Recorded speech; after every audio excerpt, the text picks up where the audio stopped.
तर इथे मी आज काय करते, बटाट्याची भाजी. तर मी इथे घातलं आहे थोडंसं जिरं, मोहरी, बारीक कापलेली मिरची,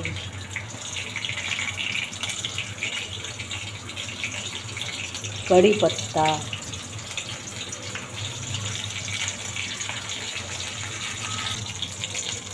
आलं लसूण पेस्ट छान ढवळून घेतली. आता इथे घालणार आहे थोडासा कांदा. आता ह्यामध्ये घालणार आहे मी थोडीशी हळद, नंतर टॅमॅटो. तुम्हाला आवडत असलं तर घाला, नाही घातलं तरी चालेल.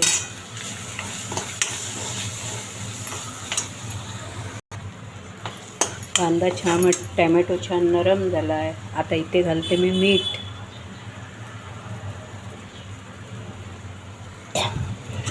छान ढवळून झाला आहे. आता इथे घालते मी उकडलेला बटाटा, छान बारीक तुकडे करून घातले.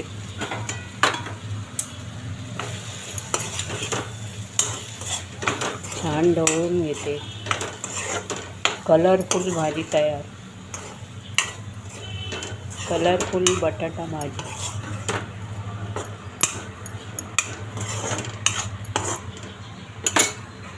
थोडा वेळ झाकण ठेवून वाफवते.